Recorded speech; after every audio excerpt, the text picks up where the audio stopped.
मी आजचा समारोपाचा दिवस आहे कोयना दौलत डोंगरी महोत्सवाचा आणि अत्यंत चांगला प्रतिसाद 2 लाखापेक्षा जास्त लोकांनी पहिल्या दिवशीपासून आजपर्यंत या डोंगरी महोत्सवाला भेट दिलेले त्याच्यामध्ये सहभाग घेतलेला आहे। आज ज्या ठिकाणी आपण बोटिंगच्या ठिकाणी उभा आहोत की माझ्या पर्यटन विभागामार्फत आमच्या महाराष्ट्राचे पर्यटन विकास महामंडळाने ही बोटिंगची सुविधा उपलब्ध केलेली आहे। आतापर्यंत 12,000 लोकांनी प्रत्यक्ष बोटिंग केलेलं आहे या ठिकाणी।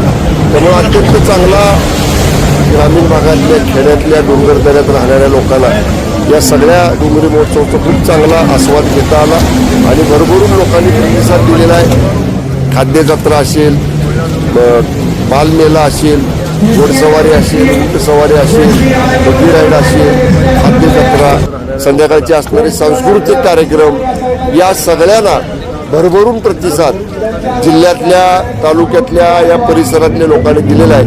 आणि लोकांचा आग्रह आहे दरवर्षी असं सुट्टीच्या कालावधीमध्ये असा महोत्सव पाटण तालुक्यामध्ये भरवावा असा लोकांचा आग्रह आहे। निश्चित त्या बाबतीत आम्ही विचार करू।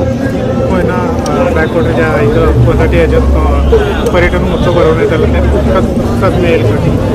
कोयना बॅकवॉटर फेस्टिवल आपण जानेवारी महिन्यामध्ये आदरणीय उपमुख्यमंत्री माननीय शिंदे साहेबांच्या आदेशानुसार भरवतो आहे।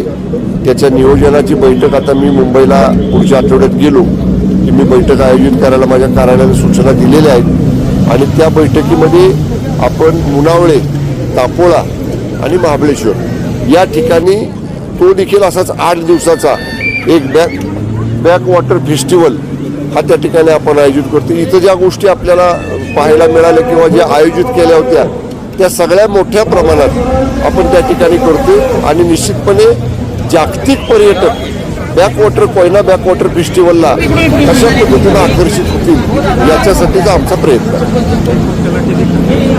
खर्चाचा विचार आम्ही आता तरी केलेला नाही। आता बैठक आहे आमची पुढच्या आठवड्यात, त्या बैठकीमध्ये आम्ही त्याच्यावर